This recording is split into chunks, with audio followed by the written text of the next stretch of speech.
Este curso de terapias dirigidas, presentado por la doctora Mirna Candelaria, que es oncóloga médica y hematóloga. La doctora trabaja en el Hospital Ángeles del Pedregal en la Ciudad de México. Y en el tema de hoy, que es el tercer tema, veremos receptores de membrana y anticuerpos monoclonales. Muchas gracias, doctora. Adelante. Muchas gracias, doctora Castruita. Muchas gracias a todos ustedes por estar a estas horas con temas que son un poquito áridos, pero creo que son muy importantes para todos nosotros porque finalmente forman la base del tratamiento que utilizamos en nuestro día a día. Hoy vamos a hablar sobre receptores de membrana y un poquito de anticuerpos monoclonales. Aclaro, el objetivo no es hacer una revisión amplia sobre todos los anticuerpos monoclonales que hay en oncología, Solamente traté algunos a manera de ejemplo por los mecanismos de acción y algunos que son más novedosos porque, bueno, siempre queremos estar un poquito más a la vanguardia en todo lo que estamos viendo. Vamos a hablar de manera muy general y muy somera un poco acerca de los receptores de membrana asociados a proteínas G. Y lo digo muy somera porque la verdad es que no están tan implicados en lo que es oncología, pero es la familia de receptores de membrana más grande.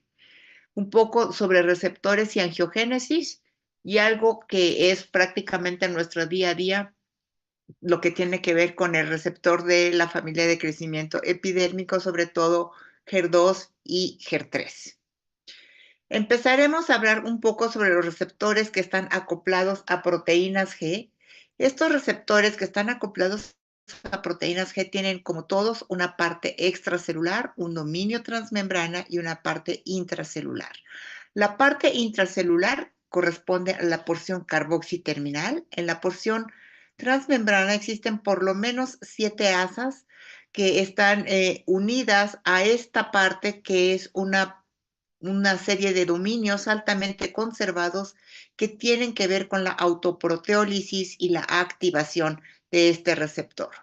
Nosotros lo tenemos aquí ya de forma disociada y dentro de esta parte terminal, dentro de esta fracción extracelular, cuando estos se van a activar, lo que sucede es que se va a dar justamente en la unión de estos dominios que tienen que ver con autoproteólisis en su unión con esta asa 7M que se encuentra transmembrana, al doblarse la histidina y favorecer que se dé esta fosforilación y que se produzca leucina.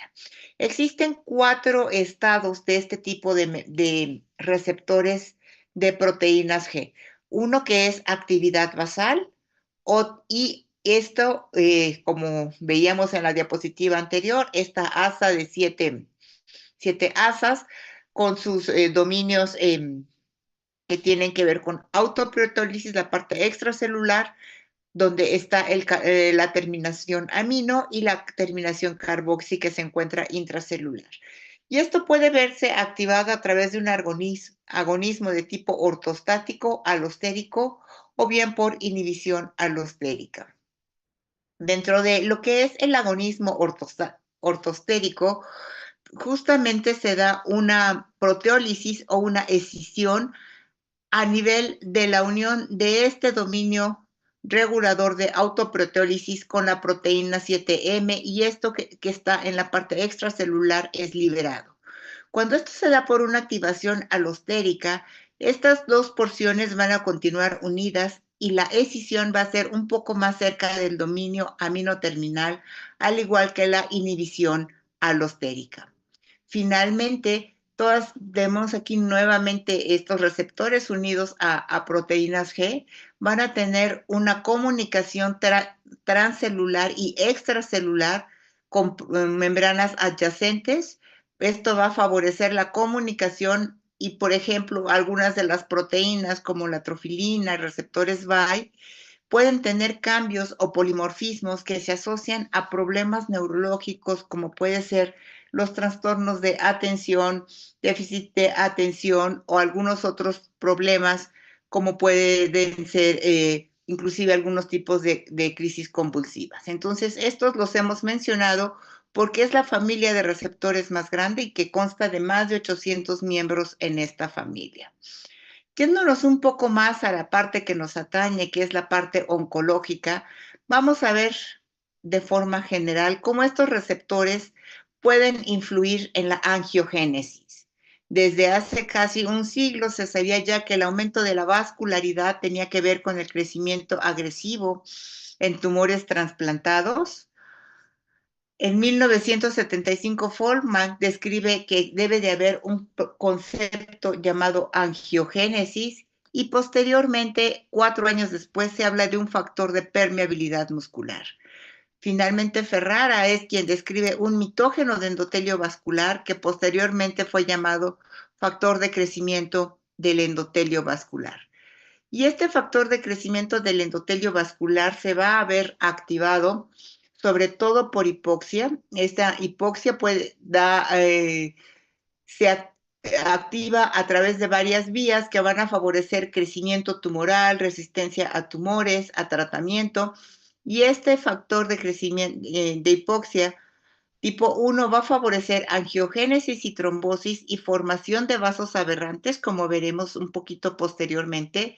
Y esto también puede favorecer oclusión trombótica, hipoxia y hacer un círculo vicioso que de esta forma está permitiendo de forma continua una angiogénesis en brotes. Dentro de la familia del factor de crecimiento de endotelio vascular tenemos a VEGF-A-B-C-D, además de PIGF, y tenemos por lo menos 3 receptores de factor de crecimiento vascular, titulados o nombrados como subtipos 1, 2, 3. Es importante señalar que dentro de estos receptores de factor de crecimiento vascular pueden estar unidos a diferentes factores. Por ejemplo, el receptor tipo 1 se une exclusivamente a diferentes isoformas del factor de crecimiento vascular, no así los tipos 2 y 3, que se unen también a otro tipo de proteínas, sobre todo neurorigulinas. De esta parte vemos un esquema de manera gráfica de lo que sería el gen del factor de crecimiento vascular y vemos que existen diferentes isoformas dependiendo de las modificaciones que se den en el splicing durante su codificación y que todas estas isoformas van a tener funciones diferentes, como trataremos de resumir en esta diapositiva. Aquí tenemos la isoforma 111 que se une al receptor 2 del factor de crecimiento del endotelio vascular y este va a activar a la sintetasa de óxido nítrico. Esta sintetasa de óxido nítrico va a activar a la vía de RK y va a favorecer la proliferación de células endoteliales. Existen otras isoformas como la isoforma 121 que se va a unir al receptor tipo 1 del factor de crecimiento de endotelio vascular y este va a permitir que se active proteína sinasa C, MEC y también RK con la consecuente proliferación de células endoteliales. También va a activar la vía de PIP3 y esta otra isoforma que es la isoforma 165A va a activar PIP3, P38 y la vía de SRC, que a su vez activa FAC y favorece la migración de células endoteliales, también P38 a través de MAP-sinasas, va a favorecer la migración de células endoteliales. Sin embargo, existe una isoforma B de esta o una variante B de esta isoforma 165 del factor de crecimiento del endotelio vascular que se considera que inclusive pudiera tener un factor o una actividad contraria a la angiogénesis. ¿Y qué tiene que ver todo esto con el factor de crecimiento de endotelio vascular, el receptor 2 y la angiogénesis tumoral? Bueno, existe una correlación, se sabe que existen mutaciones a nivel del receptor 2 del factor de crecimiento de endotelio vascular y progresión tumoral. Por ejemplo, esta que se asocia con hemangiomas juveniles, pero que en los pacientes que tienen melanoma está asociada a pobre pronóstico. Finalmente, la presencia de este factor o de sus receptores y sobre todo la unión de ambos, pues va a favorecer un aumento en la densidad de vasos, escape inmune y desarrollo de metástasis, así como también la generación de variantes durante el splicing alternativo que van a llevar a la génesis de tumores y a la progresión tumoral. Vemos aquí ejemplo de 3 variantes del factor de crecimiento de endotelio vascular en diferentes neoplasias. La variante 111A, que es la que veíamos en la diapositiva anterior, que puede unirse al receptor 2 o al receptor 1 del factor de crecimiento endotelio vascular y que va a activar ARK, como veíamos, va a favorecer la formación de vasos de neoformación y que se encuentra incrementado en cáncer de pulmón, mama y ovario, por ejemplo, la variante 121, que también se puede unir a estos dos tipos de receptores, va a favorecer fosforilación en diferentes posiciones, también activa la vía de MEC1-RK y va a tener un efecto en cuanto a proliferación de células endoteliales, formación de tubos. Estos son como precursores de vasos de neoformación que veremos adelante en un esquema, y también va a regular el diámetro del vaso y la maduración de estos vasos. Esta se encuentra incrementado en cáncer de próstata, colorectal y mama también. Esta variante 145A, que se une exclusivamente al receptor 2 del factor de crecimiento de endotelio vascular, es un mitógeno para células endoteliales y va a inducir angiogénesis. Vemos aquí otras 3 variantes, del factor de crecimiento de endotelio vascular, las que les comentaba ya anteriormente, la 165A, que se une a receptores tipo 1 y 2, va a favorecer la fosforilación del receptor 2, la hidrólisis de PIP, como veíamos anteriormente, la activación de proteína quinasa C, y esto va a permitir la proliferación de las células endoteliales, migración, va a regular el diámetro de vasos y maduración, y esta isoforma incrementada en cáncer colorectal, cervicuterino y cáncer de esófago. Por otra parte, la variante B de la isoforma 165 se une también a los receptores 1 y 2 del factor de crecimiento de endotelio vascular, pero aquí va a producir una fosforilación incompleta en la misma posición, y de esta forma va a ser un angiogénico débil y va a inhibir de forma competitiva la unión del factor de crecimiento endotelio vascular con el receptor tipo 2, y se encuentra disminuida en cáncer de mama, en cáncer renal e incrementada en melanoma. Y esta última variante que se ha demostrado también que está alterada en neoplasias, que es la 189A, se une de forma débil al receptor 2 del factor de crecimiento de endotelio vascular, y tiene que ver con proliferación celular, proliferación de células endoteliales, quimiotaxis y formación de tubos. ¿Qué son esos tubos que venimos mencionando desde hace un par de diapositivas? Bueno, conforme el tumor va creciendo, esto es a manera de una caricatura, pues esto va a haber hipoxia. Al haber hipoxia se va a liberar factor de crecimiento de endotelio vascular, y esto va a favorecer que se una al receptor 2 del factor de crecimiento de endotelio vascular. Una vez que esto se da, se van a activar la cascada de señales que veíamos anteriormente, se van a activar las metaloproteasas, y esto va a permitir que los pericitos se queden hacia la periferia, va a favorecer que estas metaloproteasas empiecen a formar como fugas dentro de lo que sería la parte del endotelio. Esto va a permitir que las células progenitoras endoteliales puedan migrar.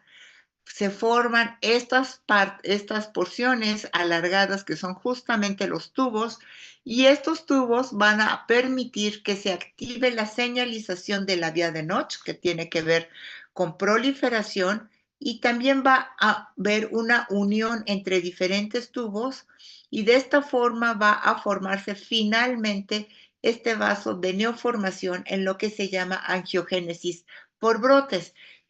Y esto obviamente va a permitir que el tumor se encuentre más vascularizado, que pueda recibir nutrientes, que pueda ser oxigenado, pero también esto va a permitir que las células del tumor puedan migrar a través de estos vasos de neoformación y también a través de los tubos, y de esta forma favorecer el desarrollo de metástasis en los tumores. Estas implicaciones clínicas las podemos resumir también aquí, donde vemos, por ejemplo, aumento de la isoforma 121A del factor de crecimiento de endotelio vascular en cáncer de próstata, que se asocia con invasión celular y metástasis.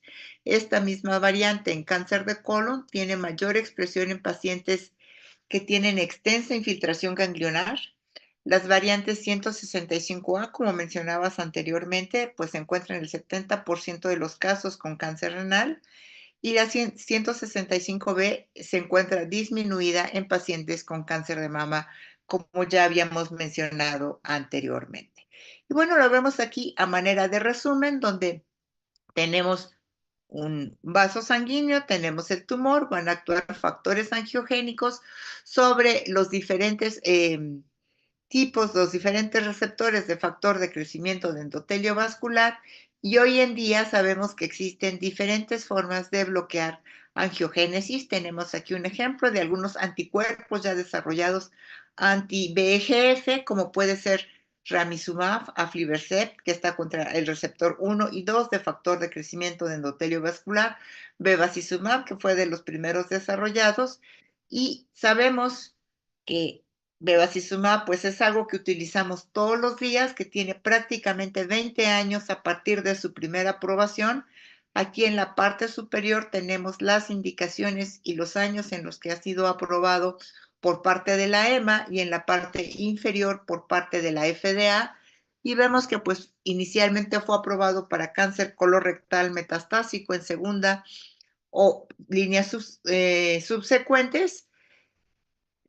Se encuentra aprobado para ambas indicaciones por parte de la EMA, asimismo en cáncer de pulmón de células no pequeñas, en cáncer renal, en glioblastoma, etcétera. Y bueno, existen una cantidad importante de indicaciones que nos permiten utilizar el bevacizumab en diferentes neoplasias hoy en día. Sabemos que hoy en día forma parte de las guías de tratamiento, inclusive de primera línea, como puede ser en cáncer de colon, ¿no? En combinación con quimioterapia, puede ser con Folfiri o irinotecan, o también en otros tumores está aprobado para su uso desde la primera línea, como pudiera ser, por ejemplo, en cáncer de ovario.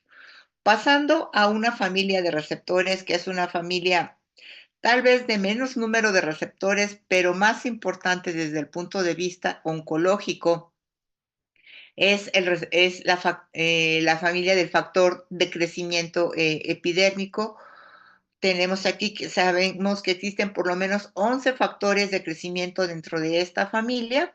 Tenemos aquí puesto uno de manera esquemática, y tenemos aquí los receptores de factor de crecimiento epidérmico con sus porciones extracelulares, transmembrana y la parte intracelular. Básicamente vamos a referirnos a EGF.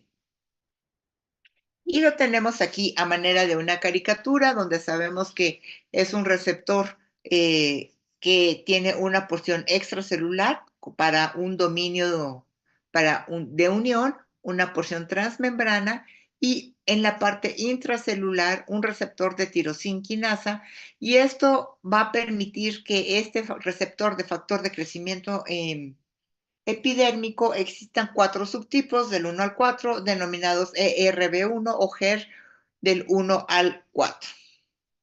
Y nuevamente tenemos aquí la parte extracelular de unión al ligando, una porción transmembranal lipofílica y un dominio intracelular con actividad de tirosinquinasa, que cuando ésta se activa, cuando ésta se fosforila, va a favorecer la activación de vías como MAPsinasa, fosfoinositol 3 quinasa, AKT, que finalmente van a tener con crecimiento y proliferación celular. Aquí tenemos los 4 tipos de receptores. Vemos que estos pueden unirse a EGF, pero también a otras proteínas como son neuroregulinas. Tenemos aquí de manera esquemática, esta sería la porción transmembrana, la porción extracelular y la parte intracitoplasmática, donde existen los residuos de tirosinquinasa, que cuando el receptor 2, por ejemplo, o HER2 se une a su ligando, se va a fosforilar, y de esta forma va a activar adaptadores como son PI3K, GRB2. Estos a su vez van a activar una serie de enzimas, GRB2-SOS, el factor de transcripción ALK, que tiene que ver con crecimiento celular y migración.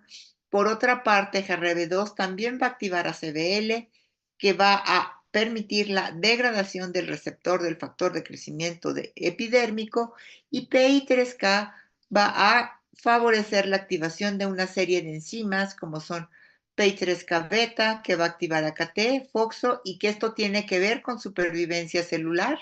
Va a activar a RAC, que tiene que ver con el remodelaje de actina, y esta a su vez con la división celular y las uniones y sinapsis intercelulares. Por otro lado, PLC gamma va a activar a PKC, que va a activar al factor de transcripción NF-κB, y esto va a activar una serie de citocinas proinflamatorias. Entonces, una vez que se da esta autofosforilación del dominio de sinasa, esta se va a dar hacia el dominio carboxiterminal que se encuentra justamente hacia esta parte en el interior de la célula. Nuevamente tenemos aquí la vía de señalización de HER2, donde este HER2, una vez que se une a su ligando, va a favorecer dímeros.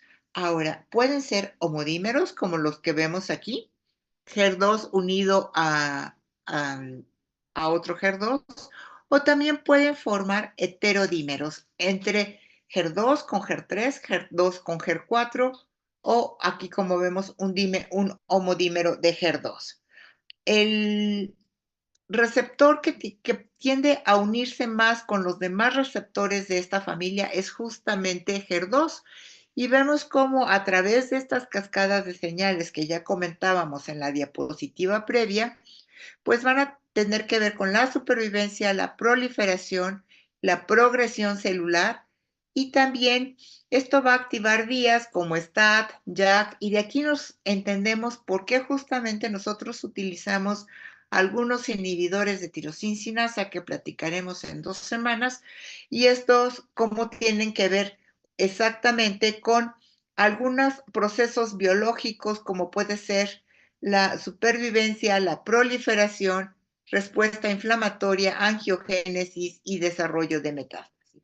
Ahora, una vez que se da la activación del receptor del factor de crecimiento epidérmico, van a suceder varios eventos intracelulares. Lo primero va a ser que varios microRNAs van a degradarse a través de proteínas de sumoilación que se producen junto con activación de estos genes que son genes de respuesta temprana inmediata, como son la vía de Jun, de FOS, de GFR1. Después de un tiempo de alrededor de 1 hora, empiezan a producirse otros genes y activarse otros genes que se denominan respuesta temprana tardía. Esto se da más o menos de los 30 hasta los 480 minutos, teniendo su pico máximo alrededor de los 90 minutos, donde finalmente van a fosforilarse estos sustratos, y a partir de los 90 minutos se da la activación de unos genes que se llaman de respuesta tardía o persistente, como Navigator 3, S100 y la vía de Wnt. Y finalmente estos genes van a estar regulados hacia la alta o hacia la baja, dependiendo del tiempo en el cual se dio la activación de este receptor del factor de crecimiento epidérmico. Como vemos que una vez que esto se activa, pues el efecto sobre diferentes genes va a durar hasta 24-48 horas. ¿Cuáles son las alteraciones que se han descrito de HER2 en cáncer?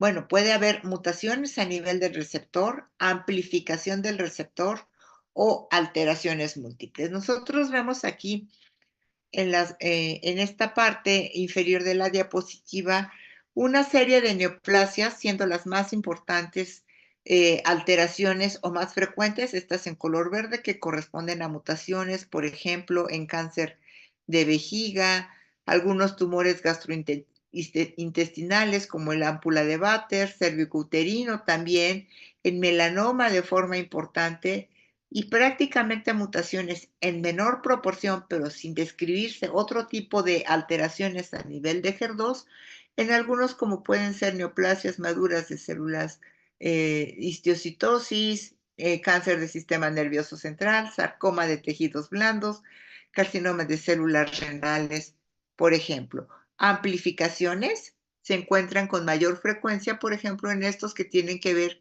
como tumores de la unión esófago-gástrica, cáncer de mama, y de ahí la importancia del tratamiento dirigido en estas neoplasias específicamente.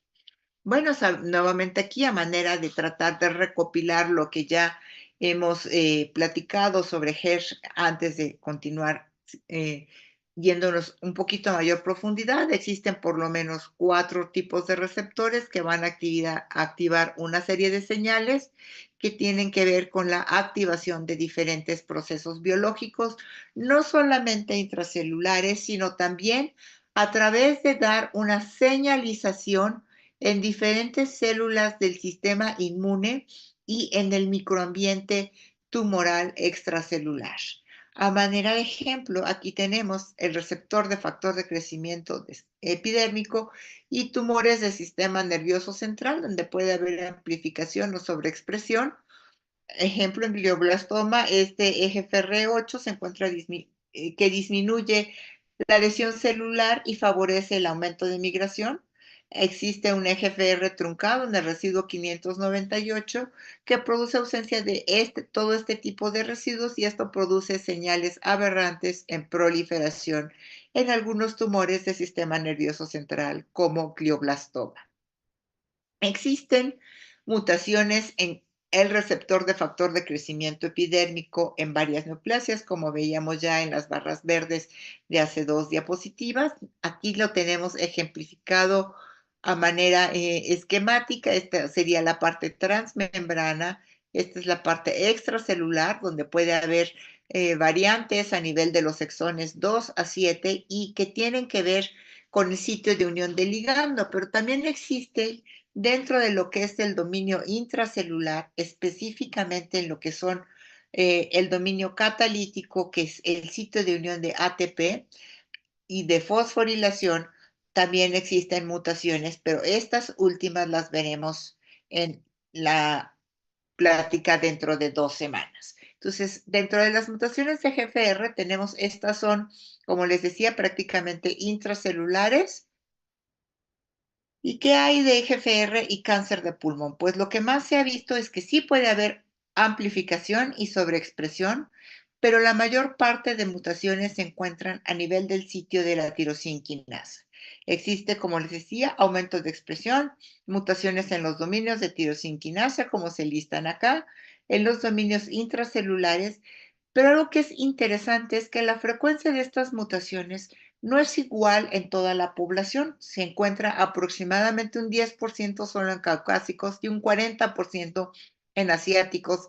Y de ahí la diferencia que se tiene en cuanto a la respuesta a estos inhibidores de tirosina quinasa, por ejemplo, en cáncer de pulmón que ustedes ya conocen. Tenemos aquí nuevamente el HER2, RB2, donde existen anticuerpos dirigidos como trastuzumab, pertuzumab, contra EGFR, algunos otros como panitumumab, cetuximab.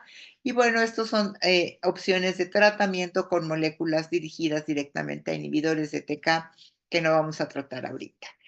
Dentro de la evolución de HER2, ¿cuáles son los fármacos que han surgido en cuanto a HER2? Pues esto lleva ya varios años. El primero en surgir fue trastuzumab, el Herceptin, como un anticuerpo monoclonal que inhibe la dimerización de HER2, induce citotoxicidad mediada por anticuerpos. Posteriormente tardaron casi 10 años hasta que surgió lapatinib, aunque esto es más, insisto, lapatinib es un poquito más abajo en la vía de em, donde están ya las tirosinquinasas, pero otro anticuerpo que surgió en 2012 fue pertuzumab, Perjeta, que también se une al dominio extracelular y evita la dimerización de HER2 con otros componentes de ERB que se pueden combinar con trastuzumab.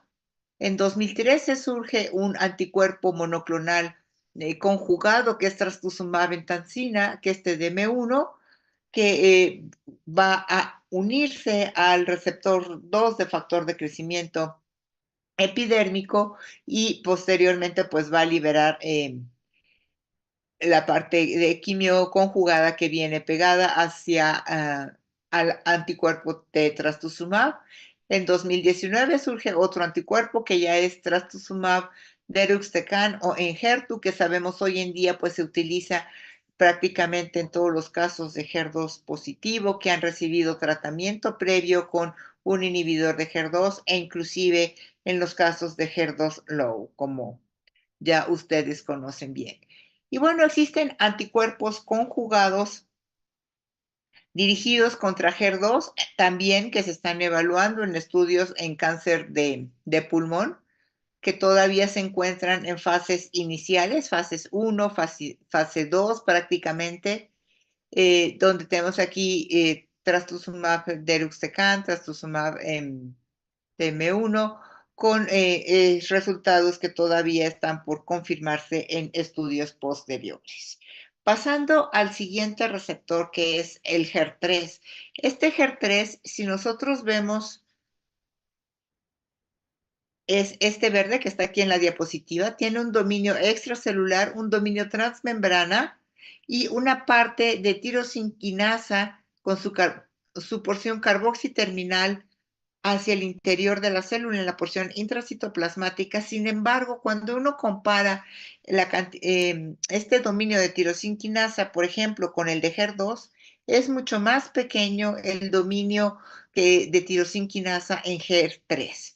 Desde este se encuentra en una forma cerrada. Una vez que se activa, que se une a su ligando, va a tener una conformación abierta, que el ligando se va a unir entre el dominio 1 y 3, y esto va a favorecer que pueda haber una dimerización, por ejemplo, con HER2, pero como tenemos aquí, nuevamente tenemos aquí la parte extracelular, la unión al ligando, y vemos como prácticamente la parte intracelular pues no tiene una porción importante de dominio o de actividades de tirosinquinasa. Sin embargo, una vez que se fosforila, como aquí está ya heterodimerizado con un HER2, va a fosforilarse y va a activar vías como PI3K, AKT, que finalmente van a tener un efecto a nivel de proliferación, y también va a activar GRB2. Esto va a activar MEK y también MEK va a mandar señalización hacia lo que es el núcleo. ¿Cuál es la expresión de HER3 en diferentes neoplasias y por qué ahora está tomando mayor interés HER3? Bueno, vemos que en cáncer colorectal, dependiendo de la serie que se utilice, este es un artículo que creo que sí les mandé de ESMO del año pasado, pues tiene una frecuencia de sobreexpresión muy variable, entre 17 hasta 70% de los casos, gástrico 34 a 59, e inclusive cáncer de cabeza y cuello en un 9%. Aquí existen ya diferentes anticuerpos dirigidos contra HER3. Por ejemplo, existen anticuerpos conjugados como patritumumab deruxtecan. Estos son anticuerpos conjugados contra HER3. Existen anticuerpos biespecíficos, como puede ser este S1B001, que está dirigido contra HER3 más EGFR, que son ya, como les decía, biespecíficos, van a unirse hacia dos receptores. Este otro biespecífico que se une a HER3 y se une a HER2, que es el cenocutuzumab, y este otro biespecífico que se une a HER3 en unión con IGF-1, que es isaturumab. Aquí los tenemos puestos de manera un poquito más gráfica. Nuevamente, esta es la parte transmembrana. Esta parte superior de la diapositiva corresponde a la parte extracelular y esta corresponde a la parte intracelular. Anticuerpos conjugados, como ya veíamos, anticuerpos monoclonales como lumretuzumab, selinabunumab, patrimumab. Y patrimumab existe como anticuerpo dirigido contra HER3, pero también existe un patrimumab conjugado. Como veremos aquí, existen una serie de estudios, tanto con anticuerpos monoclonales solamente dirigidos contra HER3, como patrimumab, lenretuzumab, seribantumumab, el gemtumab, que están prácticamente evaluándose en estudios fase 1 o fase 2, ¿no? Estas son las compañías que están evaluando estos anticuerpos.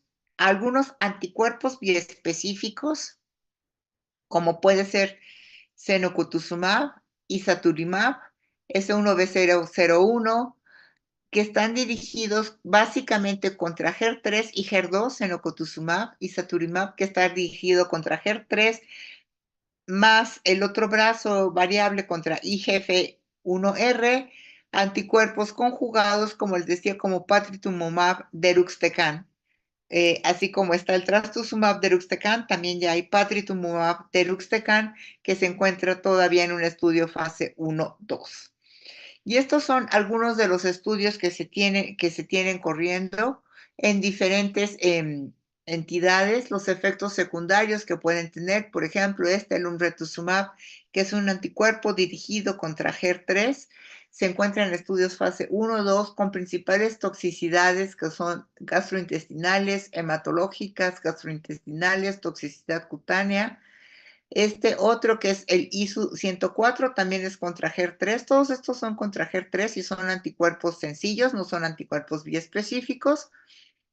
Este está probado en diferentes neoplasias avanzadas. Nuevamente, los principales síntomas son muy parecidos en cuanto a efectos secundarios en todos estos, como puede ser diarrea, fatiga, náusea, rash, ¿no? En cáncer de tiroides también se encuentra uno corriendo apenas en, en estudios fase 1. Tenemos aquí nuevamente estos que son estudios fase anticuerpos contra HER3, nuevamente aquí, en diferentes enfermedades como pueden ser cáncer de mama, por receptores positivos, ¿no? Y el perfil de toxicidad que se ha mostrado básicamente a nivel de estos estudios fase 1, algunos hasta fase 2 son con predominio de la toxicidad gastrointestinal y de la toxicidad hematológica.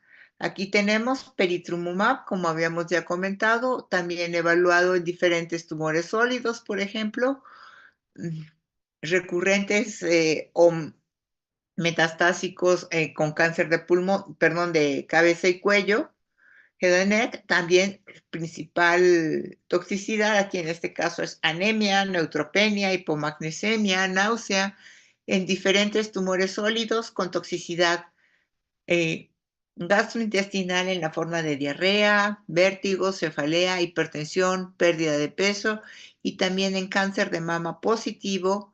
Este estudio se está corriendo, es en pacientes de recién diagnóstico, todavía es un estudio fase 1-2 y pues todavía no se tienen estudios definidos totalmente de este grupo de pacientes. Aquí tenemos nuevamente estos anticuerpos contra HER3, que en diferentes entidades, insisto, prácticamente todos son estudios todavía fase 1, principales toxicidades, las gastrointestinales y los trastornos hidroelectrolíticos.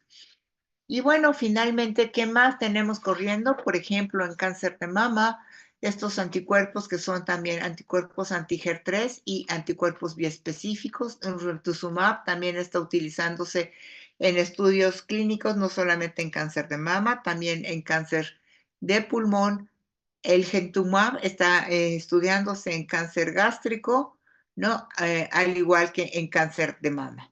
Y creo que esto es un panorama muy, muy general sobre lo que son receptores de membrana, diferentes formas de activación, usos clínicos y anticuerpos monoclonales, que finalmente es la forma de bloquear a estos receptores de membrana para un uso clínico. Con esto termino. Doy las gracias a ustedes por su atención y espero comentarios y preguntas. Gracias. Muchas Muchísimas gracias. gracias. Gracias, adelante, doctora.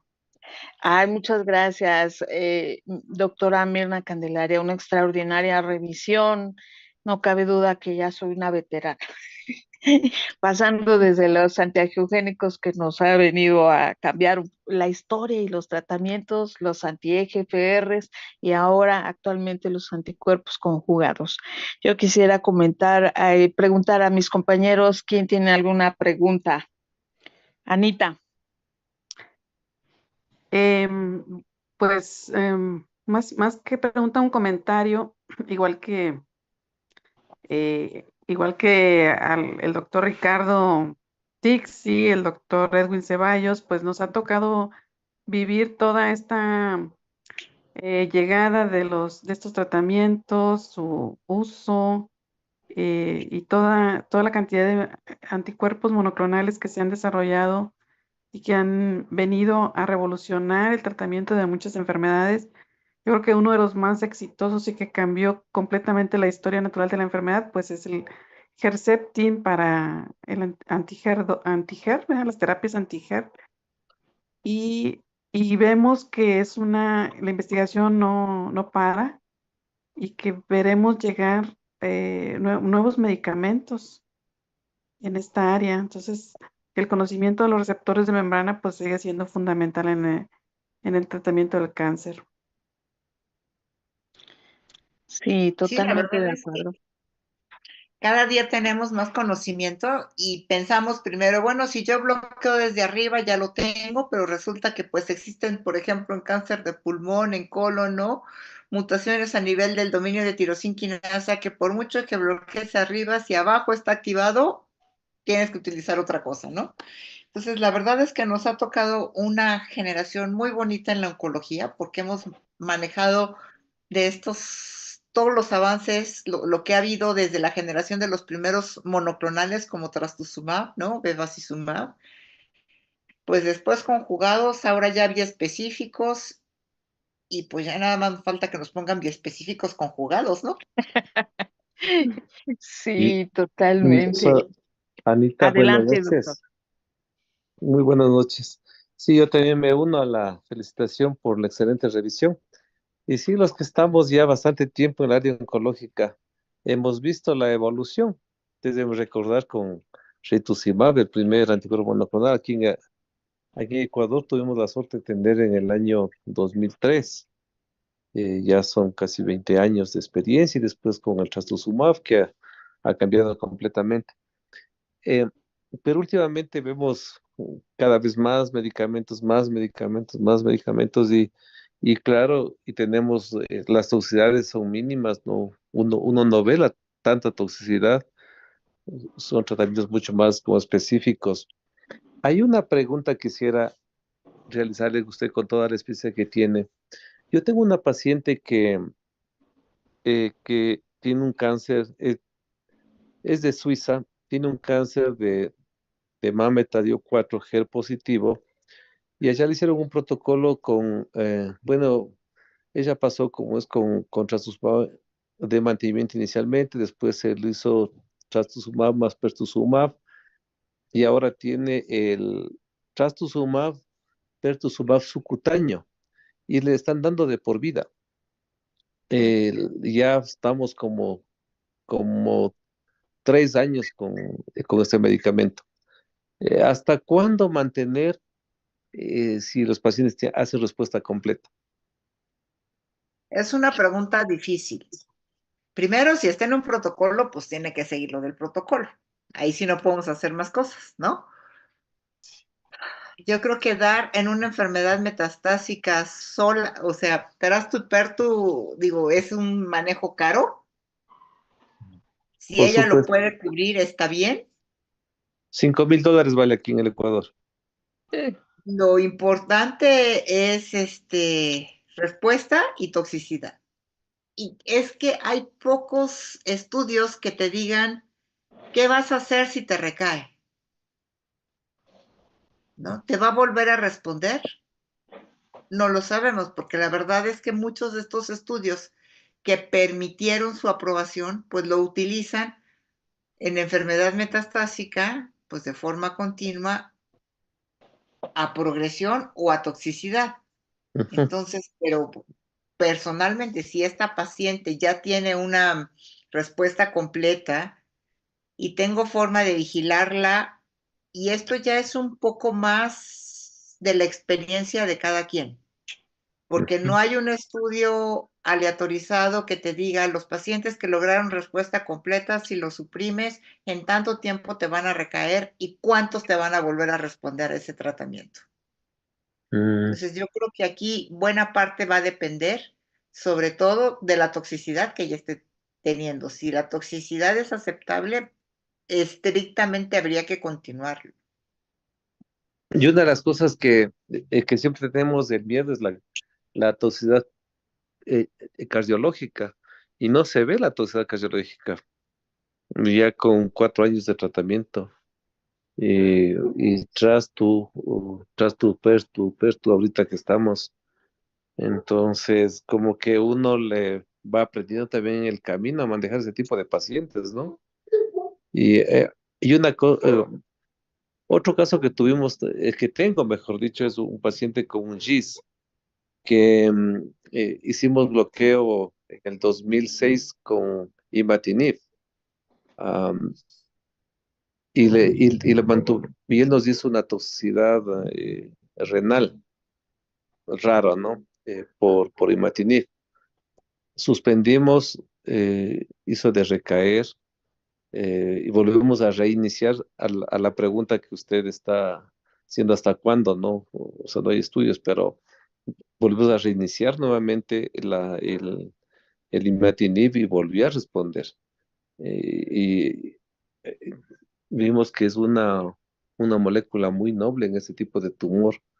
Y ya está este paciente como unos 16 años sobre vida. Y en la última, cuando hice respuesta completa después, le suspendí y a los 2 años volvió a recaer y le volví a reiniciar nuevamente. Y también volvió a responder. Es una cosa bien, o sea, bien interesante que uno va aprendiendo en el camino. No sé, no hay estudios así como para eh, documentar en series grandes sobre estas observaciones, ¿no? No No, sé de su hecho, pues experiencia. sabemos que existen diferentes mutaciones en los yeast, pero que prácticamente más del 95% van a tener alguna de las mutaciones que les permiten ser respondedores a imatinib. Y la verdad es que imatinib es un fármaco muy noble, Ujú, ¿no? Entonces, digo, qué bueno que siga respondiendo imatinib. ujú, Ojalá que no tenga otra recaída. Finalmente, si deja de responder, pues tendrá posibilidad de recibir algún otro TKI como Suni o algún otro, pero sí, es un fármaco muy, muy noble el imatinib. Bien usado. ujú. Sí, sí. No, muchas gracias por excelente revisión y hacernos de acuerdo de que tenemos que seguir estudiando. No queda. Gracias. Gracias a usted.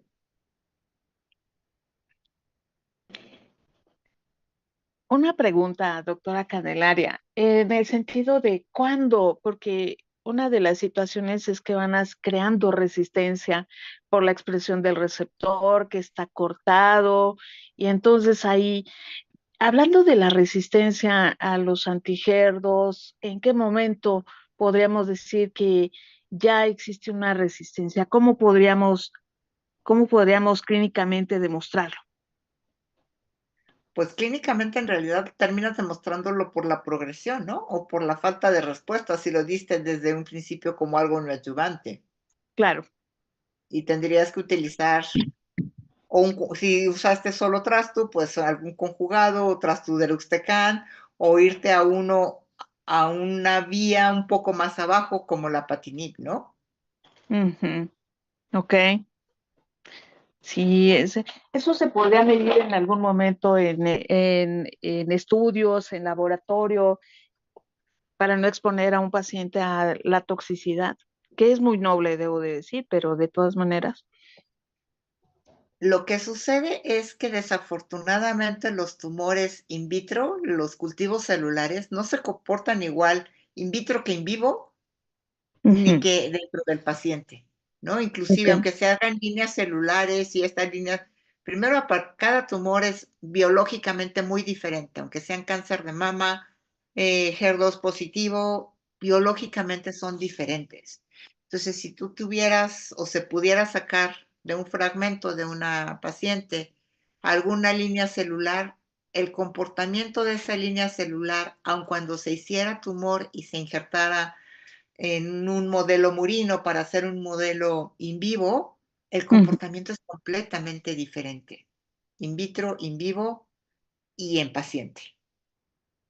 Y aquí la Correcto. importancia es finalmente porque hay señalización, porque hay estroma, porque hay matriz extracelular y todo eso permite que las células se comporten diferente.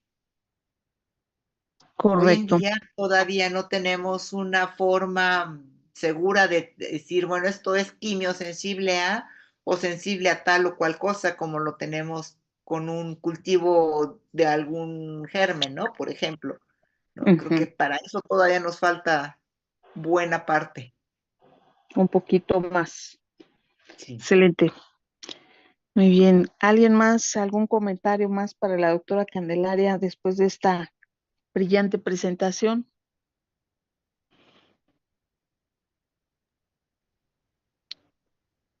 ¿No?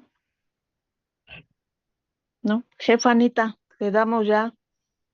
No, pues ya dar por terminada esta clase y en 2 semanas más nos veremos para continuar la cuarta clase.